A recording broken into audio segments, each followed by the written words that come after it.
Hello everyone, a very good welcome to our YouTube channel Enlightening Management Tutorials. I hope you all are fine.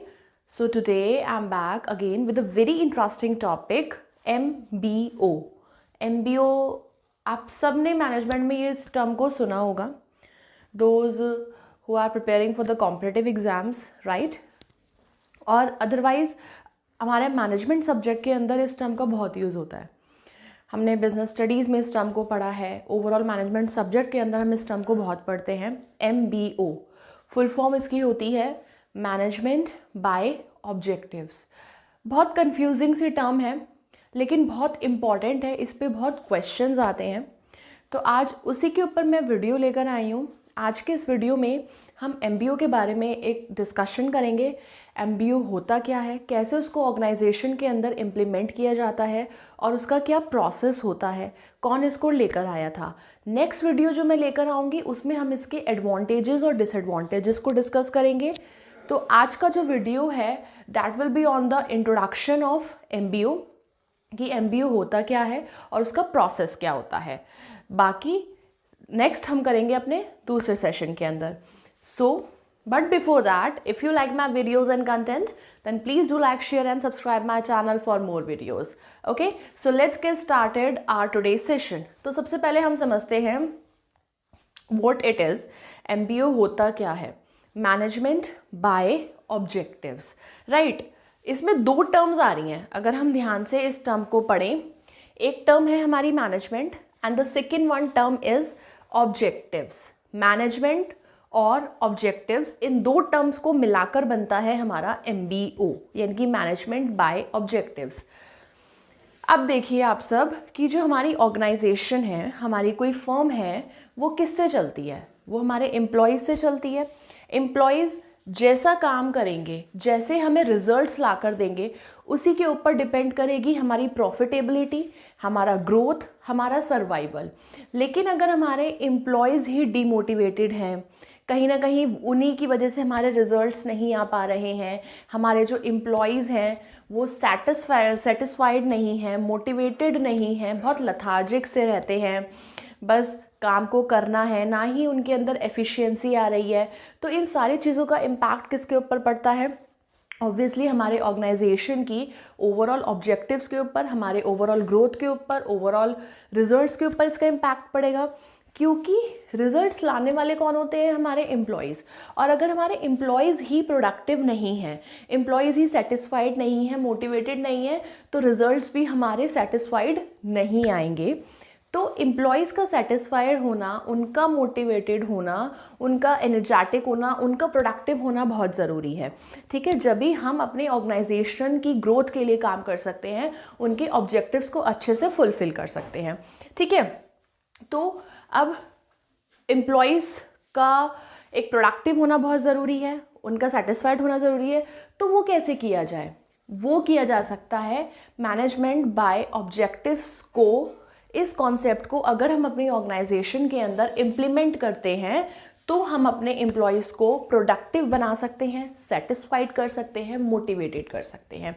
Basically ये जो term थी ना MBO, इसको introduce किया था Peter F. Drucker ने इसी प्रॉब्लम के साथ डील करने के लिए कि कैसे एम्प्लॉयज़ को एफिशिएंट बनाया जाए, उनको प्रोडक्टिव बनाया जाए, सो दैट इन रिटर्न हमारे जो ऑर्गेनाइजेशन के गोल्स और ऑब्जेक्टिव्स हैं वो हमारे अच्छे से फुलफिल हो सके. क्लियर? तो अब इसका एक थोड़ा सा हम ओवरव्यू लेते हैं. मैनेजमेंट बाय ऑब्जेक्टिव्स, मैंने भी बताया था दो टर्म्स आती हैं. एक हो गई हमारी मैनेजमेंट, एक हो गई हमारी ऑब्जेक्टिव्स. ठीक है, व्हाट इज़ ऑब्जेक्टिव? अगर हम ऑब्जेक्टिव को डिफाइन करें तो हम ऑब्जेक्टिव को कैसे डिफाइन करेंगे? ऑब्जेक्टिव का मतलब है that is something we want to achieve. ऐसा कोई एम, ऐसा कोई गोल जिसको हमें अचीव करना है, दैट इज ऑब्जेक्टिव.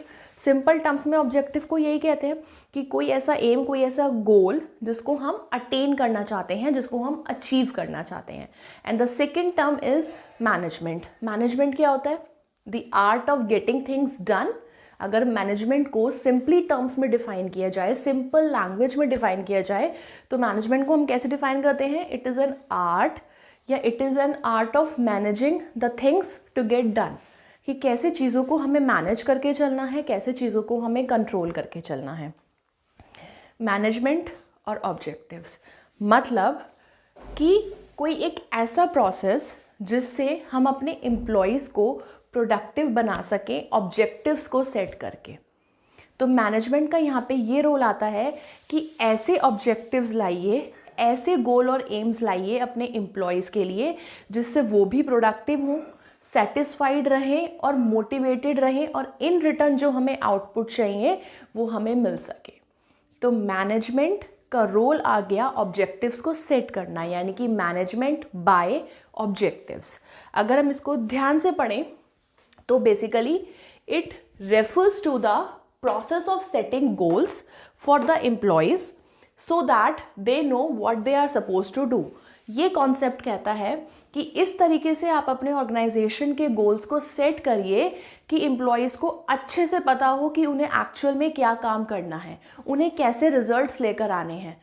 तो यहाँ पे एम्प्लॉयज़ को मोटिवेट रखना है, उनको प्रोडक्टिव बनाना है, उनसे काम निकलवाना है। मैनेजमेंट का रोल होता है ऐसे ऑब्जेक्टिव सेट करना अपने एम्प्लॉयज़ के लिए कि वो बिल्कुल क्लियरली वेल डिफाइंड हो, एम्प्लॉयज़ को सब कुछ अच्छे से पता हो कि मुझे क्या काम करना है, कैसे काम करना है, किस तरीके की एफिशिएंसी मुझसे एक्सपेक्ट की जा रही है। ऐसे गोल्स आपको बनाने हैं, ठीक है। मैनेजमेंट बाय ऑब्जेक्टिव को एक और नाम से भी जाना जाता है जिसका नाम होता है गोल सेटिंग अप्रोच, मतलब गोल्स को सेट करना, गोल्स सेट करने की अप्रोच, या फिर work planning and review management by planning. ये बेसिकली मैनेजमेंट बाय ऑब्जेक्टिव्स के ही नाम है, इनको इन नाम से भी बोला जाता है। तो ओवरऑल मैनेजमेंट बाय ऑब्जेक्टिव एक ऐसा कॉन्सेप्ट है, एक ऐसी टर्म है जिसको हम अपने ऑर्गेनाइजेशन के अंदर इंट्रोड्यूस करके अपने एम्प्लॉयज़ को एफिशिएंट बना सकते हैं। और अगर हमारे एम्प्लॉयज़ एफिशिएंट होंगे तो जो हमारे रिजल्ट्स हैं वो भी एफिशिएंट आएंगे, बिल्कुल वेल क्लियर्ड रिजल्ट्स आएंगे। जैसे आउटपुट हम चाहते हैं with the profit and the growth, वो हम अचीव कर सकते हैं। और एम्प्लॉयज़ को एफिशिएंट कैसे बनाया जाएगा? अगर हम अपने गोल्स ही उस अकॉर्डिंगली सेट करें जो एम्प्लॉयज़ के रोल के लिए फिट होते हैं। सपोज एक पर्टिकुलर एम्प्लॉय है, जिस चीज़ के अंदर वो स्पेशलाइज्ड है, उसका जिस चीज़ के अंदर स्पेशलाइजेशन है, आप उसको वैसा ही वर्क असाइन करिए, राइट। उसके अकॉर्डिंगली, उसकी स्किल्स और कैपेबिलिटीज़ के अकॉर्डिंगली उसको वर्क असाइन करिए। टाइम टू टाइम उसको रिव्यू करते रहिए, मॉनिटर करते रहिए, उसमें चेंजेस लाते रहिए कि उसकी ग्रोथ होगी तो कहीं ना कहीं ऑर्गेनाइजेशन की भी ग्रोथ होगी। क्योंकि एम्प्लॉयज़ अगर हमारे मोटिवेटेड रहेंगे, प्रोडक्टिव रहेंगे, तो कहीं ना कहीं इन रिटर्न इससे ऑर्गेनाइजेशन को ही फ़ायदा है। ग्रोथ, सर्वाइवल, प्रॉफिट, तीनों चीज़ों में आपको हेल्पफुल होगा, ठीक है। अब जो नेक्स्ट पॉइंट है दैट इज़, इस टर्म को सबसे पहले यूज़ किया था पीटर एफ ड्रकर ने। उनकी एक बुक थी द प्रैक्टिस ऑफ मैनेजमेंट। उस प्रैक्टिस ऑफ मैनेजमेंट की जो बुक थी, उस बुक के अंदर उन्होंने इस कॉन्सेप्ट को यूज़ किया था फर्स्ट टाइम इन 1954। बेसिकली अगर हम ओरिजिन लेकर आए तो इस कॉन्सेप्ट का जो ओरिजिन है वो पीटर एफ ड्रकर ही लेकर आए थे इस प्रॉब्लम के साथ डील करने के लिए। तो सबसे पहले इस टर्म को यूज़ किया गया उनकी लिखी हुई book the practice of management के अंदर। क्लियर? अब इसमें एक चीज़ है, अब मैं जब से एक ही चीज़ बार बार बोल रही हूँ कि ऐसे ऑब्जेक्टिव्स बनाइए जो बिल्कुल वेल क्लियर्ड हों, जिससे एम्प्लॉयज़ की एफिशिएंसी आए, रिजल्ट्स आए, प्रोडक्टिव रिजल्ट्स हों, डिज़ायर्ड रिजल्ट्स हों, मोटिवेटेड रहेंगे, सेटिस्फाइड रहेंगे, तो कहीं ना कहीं ऑर्गेनाइजेशन के लिए ही अच्छा होता है। तो कैसे रिजल्ट्स? तो जो MBO है ना, वो फॉलो करता है एक निमोनिक टर्म जिसका नाम होता है स्मार्ट, कि जो हमारे गोल्स हैं वो कैसे होने चाहिए। Smart, SMART, smart. S for specific, M for measurable, A for assignable, R for realistic and T for time bound.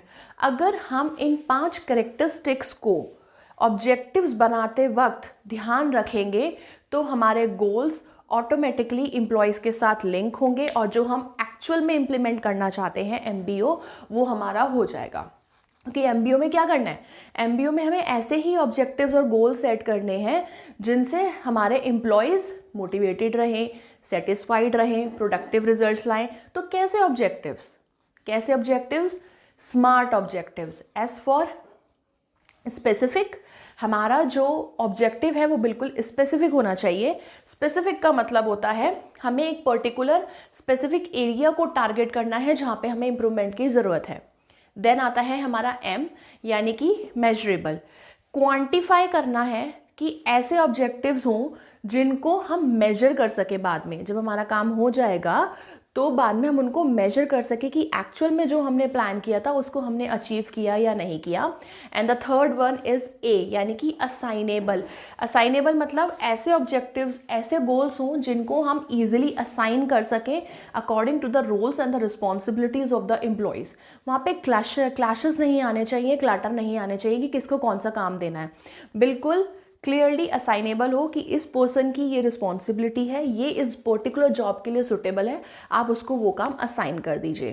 तो SMA हो गया। And the next is R for realistic. मतलब रियलिस्टिक का मतलब ऐसे ऑब्जेक्टिव्स, ऐसे गोल्स लेकर आइए जिनको रियल में अचीव करना पॉसिबल हो।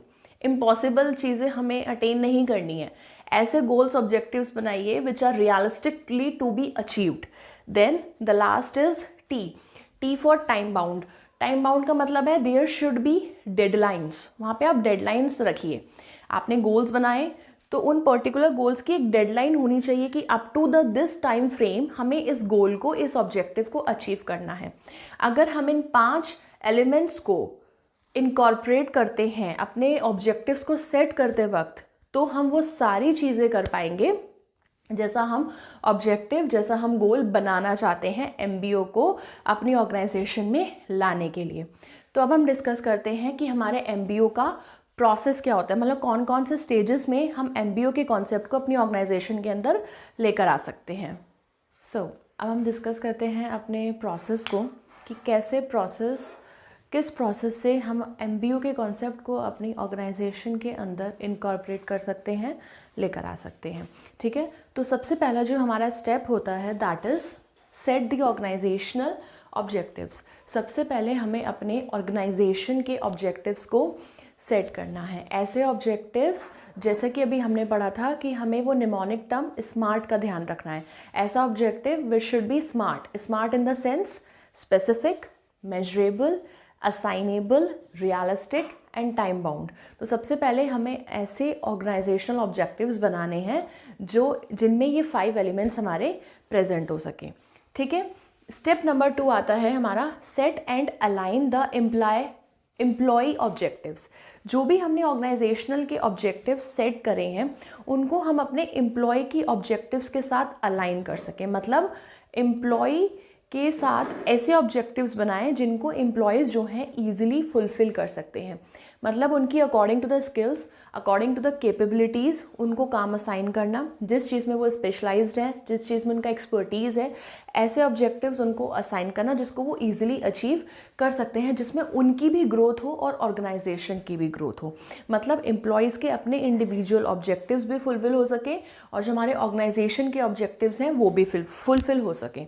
ठीक है, देन हमारा स्टेप नंबर 3 आता है मॉनिटर द परफॉर्मेंस। अब यहाँ पे एम्प्लॉयज़ को इतनी फ्लेक्सिबिलिटी दी जाए कि वो खुद ही अपनी परफॉर्मेंस को मॉनिटर कर सके। अब वो मॉनिटर कैसे करेंगे?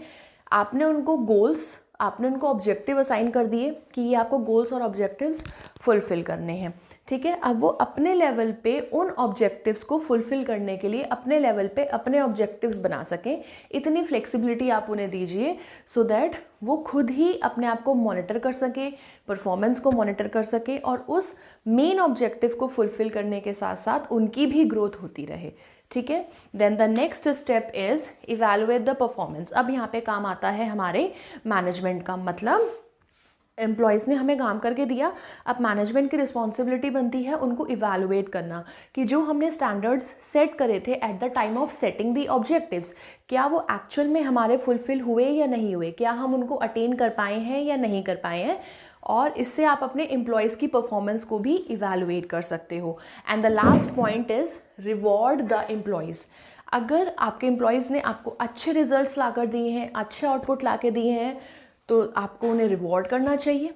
बिल्कुल ऑनेस्ट फीडबैक आपको देना है और जहाँ पे लगता है कि इम्प्रूवमेंट की ज़रूरत है, कुछ एरियाज़ ऐसे हैं जहाँ पे हमें और इम्प्रूव करने की ज़रूरत है, वहाँ पे हमें और स्ट्रैटेजिक प्लान्स बनाने चाहिए, कोर्स ऑफ एक्शन लेने चाहिए, एक्शंस लेने चाहिए कि आगे इन वीकनेसेस को हम कैसे अपनी स्ट्रेंथ्स के अंदर कन्वर्ट कर सकते हैं. So this was all the overall objective this was all the overall steps जिसके थ्रू हम MBO के प्रोसेस को अपनी ऑर्गेनाइजेशन के अंदर इम्प्लीमेंट कर सकते हैं.